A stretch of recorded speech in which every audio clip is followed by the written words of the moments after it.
O carnaval acabou. E agora vem aquela parte que, olha, absolutamente ninguém gosta de mostrar nas redes sociais. A vida real batendo na porta. Exato. A poeira baixa e a fatura do cartão de crédito chega, bate aquele cansaço profundo, sabe, quase inexplicável nos ossos.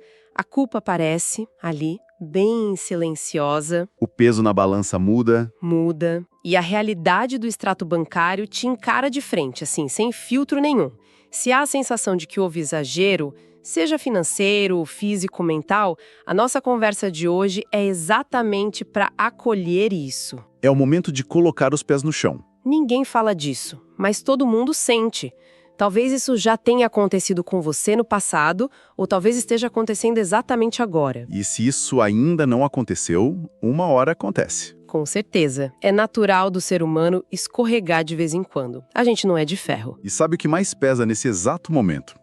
É que a gente tende a transformar esse escorregão natural num tribunal implacável. Nossa, sim. Um julgamento pesadíssimo. Nós não estamos aqui para dar sermão em ninguém. Até porque a autocrítica de quem passou do ponto já costuma ser cruel o suficiente, né? Sem dúvida. O que a gente quer fazer hoje é ter uma conversa muito franca, de adulto para adulto, sobre aquele medo real de faltar dinheiro no fim do mês. Aquele aperto no peito. E principalmente sobre aquela frustração amarga de sentir que a vida estagnou ou andou para trás por causa de alguns dias de excesso. Vamos olhar para isso juntos com muita calma, firmeza e, acima de tudo, estratégia. É uma libertação não ter que ouvir mais cobranças, porque nós já criamos um ambiente interno de muita pressão. E tem um mito gigantesco, tipo quase uma instituição cultural por aqui, de que o ano só começa de verdade depois do carnaval. O famoso depois. Isso. A gente cria essas frases de efeito para nós mesmos como uma forma de adiar o inevitável. Aquela coisa de, depois eu organizo minhas contas. Depois do carnaval eu foco no trabalho de verdade. Depois eu cuido do corpo e limpo a alimentação. Só que a gente sabe muito bem o que acontece com esse ilusório depois. O depois é, sem dúvida, o maior arquiteto de bagunças que existe na nossa psicologia. Ele acaba virando uma gola de neve, sabe? Financeira, física e emocional. A pessoa vai empurrando com a barriga. Exatamente. Embalada nessa ilusão reconfortante de que, de repente, um portal mágico vai se abrir e revelar um recomeço perfeito, com todas as condições ideais. O que nunca acontece. Nunca. Mas olha, aqui vai uma verdade madura que precisamos encarar de frente. Não é necessário começar o ano de forma impecável.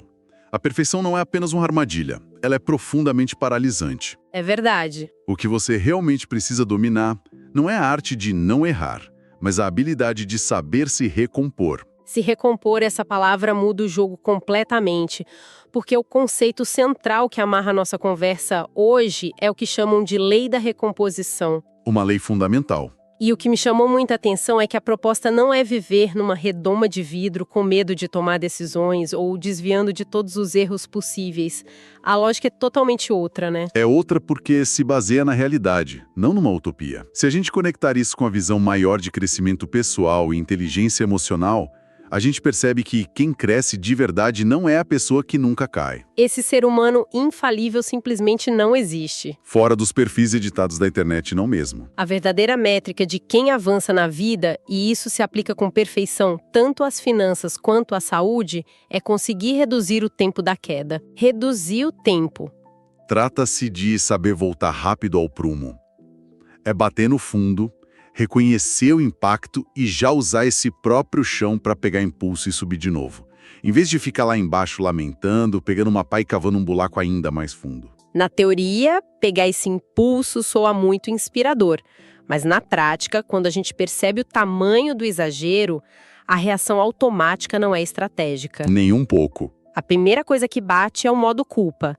E a culpa me parece o pior combustível possível para qualquer tentativa de mudança. É o pior. Com certeza. A pessoa entra nessa frequência de arrependimento e começa a fazer promessas absurdas para si mesma. É como se ela tentasse espremer a compensação de um feriado inteiro de excessos em 24 horas de sofrimento voluntário. E o perigo mora exatamente aí. Porque o cérebro, em estado de pânico e culpa, busca soluções extremas. Os casos que a gente vê sempre trazem exemplos cirúrgicos desse comportamento. A pessoa acorda, sente o peso do exagero e decide do nada que vai fazer um jejum extremo de vários dias. Ou vai para a academia tentar compensar 4 dias de sedentarismo e bebida num treino insano. Até exaustão. E no lado financeiro, a reação é idêntica. A pessoa olha a fatura alta e decreta, num rompante de desespero, que vai cortar absolutamente todos os gastos. Jurando que não vai comprar nem mais um café até dezembro. É bem isso. O que soa quase lógico num primeiro momento de desespero, certo? A conta mental básica é tipo, se eu gastei absurdamente ou comi demais, agora eu fecho a torneira por completo para equilibrar a balança. Uma lógica falha. Mas por que essa intuição de cortar tudo sempre dá errado? O que faz esse ciclo falhar tão miseravelmente? Falha porque atitudes drásticas e punitivas não dialogam com a forma como a nossa biologia e a nossa mente funcionam. Elas geram um estresse absurdo no seu sistema. Pense no aspecto fisiológico e psicológico da coisa. Você já está vindo de um pico de dopamina e de excessos. O seu corpo e o seu bolso estão exaustos. Se você impõe uma restrição radical e imediata em cima dessa exaustão, você cria o cenário perfeito para um novo colapso. O nível de privação fica insustentável. O estresse eleva o cortisol, a ansiedade bate e, dias depois, a represa rompe. Você acaba chutando o balde com o dobro da força. Nossa, é muito real isso. A restrição radical nunca cura o exagero. Na verdade, ela é a grande mãe do seu próximo exagero. É o velho mito de comprar um brócolis na quarta-feira achando que ele vai apagar magicamente 4 dias seguidos de fast food. Só que aplicado em todas as áreas da vida. Exatamente.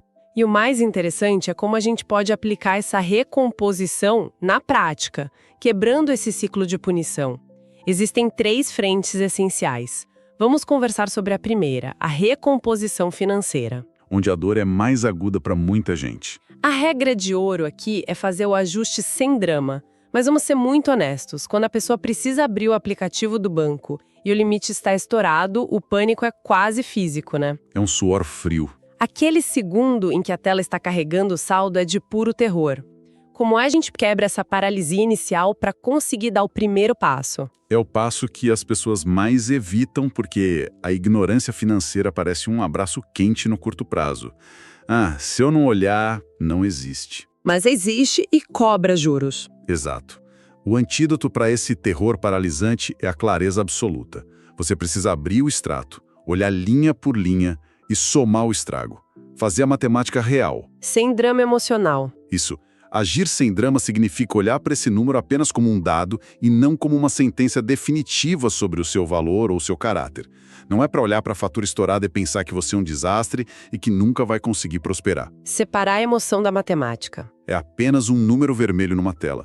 Um fato isolado que agora exige administração e estratégia, e não choro. É tirar o peso moral que a gente coloca no dinheiro. Tipo, ok, o saldo é esse, a festa acabou. O que eu faço hoje? E os próximos passos são muito diretos. Em vez daquela ideia de cortar todos os prazeres da vida, a instrução é cortar apenas um gasto imediato e irrelevante. Apenas um, para não gerar pânico. Escolher uma única coisa para estancar o sangramento agora, apenas para dar aquele sinal claro para o cérebro de que você retomou o volante da situação. E a partir disso, definir um plano de ajuste muito focado para os próximos 30 dias. Um prazo visível. Nada de tentar resolver o planejamento financeiro da década. O foco são apenas os próximos 30 dias. Essa janela de 30 dias é crucial porque é tangível. O cérebro consegue processar sem entrar em pane. E há um ponto brilhante na estratégia de recuperação que precisamos destacar, que é focar a energia em gerar uma receita extra rápida. Em vez de só focar em cortar. Exatamente. Quando há um buraco no orçamento, a recuperação mais eficiente não começa cortando o oxigênio do essencial, mas sim aumentando o fluxo de caixa. Isso pode significar desapegar e vender algo que está parado na sua casa sem uso. Ou oferecer um serviço simples e rápido. Que coloque dinheiro novo na conta em questão de dias. A regra financeira vital em momentos de crise é essa. A recuperação começa com o fluxo de caixa, não com investimentos de longo prazo. Quando o cinto aperta e você está no vermelho, você precisa de oxigênio imediato na conta para voltar a respirar. E se você quiser dar um primeiro passo com mais clareza, eu deixei um e-book gratuito chamado Rumo à Riqueza. O link está na descrição do episódio. Uma ferramenta essencial. E acesse o link na descrição para conhecer o curso sobre como vender no automático sem aparecer. São recursos práticos para ajudar a movimentar essa entrada de fluxo de caixa. Esse tipo de apoio prático faz toda a diferença. Porque uma vez que a gente consegue estancar a hemorragia financeira e trazer esse oxigênio de volta para a conta, a gente precisa, invariavelmente, olhar para a máquina central que opera tudo isso, você. O nosso próprio corpo. E é aí que entramos na nossa segunda frente de ação, que é a recomposição física. O insight principal aqui espelha a lógica financeira perfeitamente. O foco deve ser a estabilidade no lugar da punição. Estabilidade. O seu corpo não é um inimigo que precisa ser castigado. Pelo que você comeu, pelas bebidas que tomou ou pelas noites que deixou de dormir, ele precisa de constância para reencontrar o eixo. Então nada daquele jejum de 3 dias sobrevivendo à base de água com limão e culpa. Por favor, não. O caminho é pavimentado por passos não radicais e contínuos. 7 dias de alimentação simples. Comida de verdade, o feijão com arroz básico que funciona desde sempre. 3 treinos leves na semana, só para movimentar o corpo, sem tentar bater recorde olímpico na academia. Sem exaustão. Beber a quantidade certa de água e focar em regular o sono. É o retorno absoluto ao básico. Mas por que a gente subestima tanto o poder desse básico? Nós subestimamos porque o básico não tem apelo heróico, sabe? Não gera uma história dramática de superação instantânea para contar por aí. Mas o corpo busca a homeostase. Ele anseia por equilíbrio. Ele quer paz. Castigar o corpo com horas a fio numa esteira só eleva o cortisol, inflamando ainda mais um sistema que já está sobrecarregado. Quando você foca em dormir bem, em se hidratar e comer de forma limpa e simples por uma semana, o corpo naturalmente desincha, elimina toxinas e recupera energia de forma sustentável. E a simplicidade garante que você não vai falhar logo de cara. Isso impede que aquele modo culpa seja reativado no segundo dia. É por isso que a gente sempre reforça a frase que é a alma dessa recomposição. Consistência vence a culpa. A constância diária de pequenos bons hábitos sempre vai superar a força bruta de uma restrição desesperada. Consistência vence a culpa. Eu adoro o peso dessa frase. E beber água e dormir adequadamente não é apenas sobre estética ou sobre desinchar o corpo. É sobre dar ao seu córtex pré-frontal, a área do cérebro responsável pela razão e pelo controle de impulsos, a energia química necessária para você parar de tomar decisões ruins. Perfeito. E isso nos leva diretamente para a nossa terceira frente, a recomposição mental. Porque não adianta o bolso ter um plano traçado e o corpo estar hidratado se a cabeça continua operando num ciclo de exaustão e ruído constante, concorda? Concordo plenamente. O excesso de um feriado prolongado gera um desgaste profundo no sistema nervoso que a gente raramente reconhece. E precisamos entender a consequência prática desse desgaste. O esgotamento mental invariavelmente leva a decisões péssimas. É quase automático. Quando a sua mente está operando na reserva, a sua capacidade de avaliar riscos a longo prazo, de ter paciência num relacionamento pessoal ou de conseguir segurar a impulsividade numa compra banal vai praticamente a zero. Você perde o freio. Portanto, estruturar uma recomposição mental não é frescura, não é algo esotérico, é pura sobrevivência prática. Afeta de forma direta e brutal as suas finanças e a estabilidade da sua vida pessoal. Deixa eu te falar uma coisa que me surpreendeu no plano prático para essa limpeza mental. A recomendação não é fazer um retiro de silêncio de 10 dias isolado no alto de uma montanha. É um detox muito mais cru, direto e voltado para a nossa realidade urbana. Mais aplicável. A primeira regra são 48 horas completas sem uma gota de álcool, para dar um descanso fisiológico e químico real para o fígado e para o cérebro.